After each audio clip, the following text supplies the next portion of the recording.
Number one, I love you. I love you. That's what you want to hear, isn't it? Number two, you are all going to heaven. And you say, how do you know this? It's very simple. God had been in your heart a long time. He's been dormant, some of you. Some of you, much more alive. But continually, God is asking for more conversion. Why do you believe? Let me tell you, a man can be a soldier in the military for 20 years and never see one day of combat.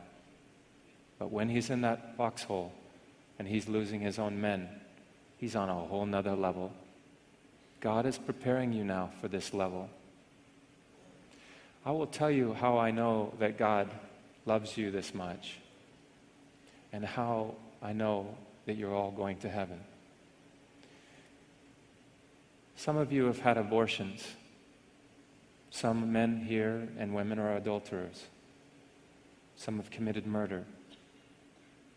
Some of you didn't have the abortion, but you paid for it, so you have contributed to this. Many people are a part of this great sin in this country. Over 50 million in the United States alone. 45 million die every year in the world. These are all God's children, and God brings them home. Now He wants to bring you home, now, in this moment. This is a chance for heaven right now. You don't have to wait to die to experience heaven. But when you committed the sin, any of the 10 Commandments, or the sin of abortion, or contributed to it, let me be very clear. Did you go to one of your friends and ask your friend, hear my story? And you say, yes. I went to one person. I said, why do you go to this person to confide in this sin to them? Because they didn't judge me. Because they loved me. Because I felt mercy and grace. Now, I ask you this. Do you think that your God doesn't have more mercy than your friend? Do you think your friend has more grace than God? Does your friend have more love than the Creator? It can never be. It can never be. So, God forgives you. And now He needs you to begin again, to accept forgiveness. Earlier I said, God never sends a man into hell. People choose this place. Your choice. God made you and loves you. There's never been another like you.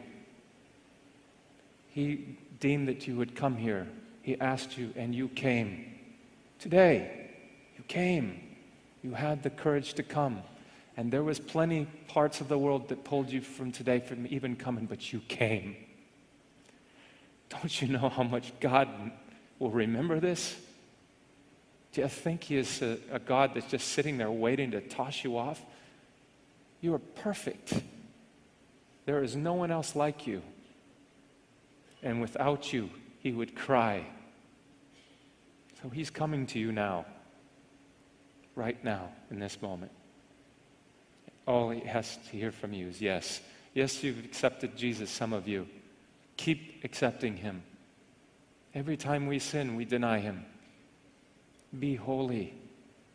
Be perfect just as my Father is perfect. Or in the Passion, Ha'ozina otiabui, kuma bezrati, shamereni meresha tasher tamenu alai, bakakasaya nafshi adonai, bakakisiti, bakab takti, ba kulitekeho henkehel kosi edemini, kenlak is far, lehewe dilak is far, milatil komere hema hakihida, Hita hivo denale dena kokaver diana ahevef lakom antun. Hita hivo lakom.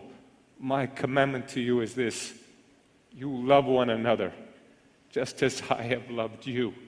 And if that doesn't grab you, maybe this one will.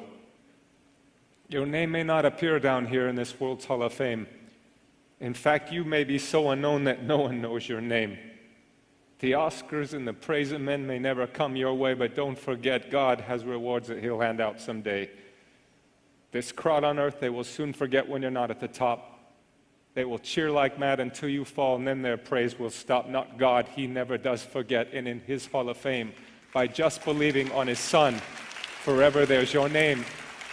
I tell you, friend, I wouldn't trade my name, however small, that's written there beyond the stars in that celestial hall, for all the famous names on earth, or the glory that they share. I'd rather be an unknown here and have my name up there. God bless you. Fantastic.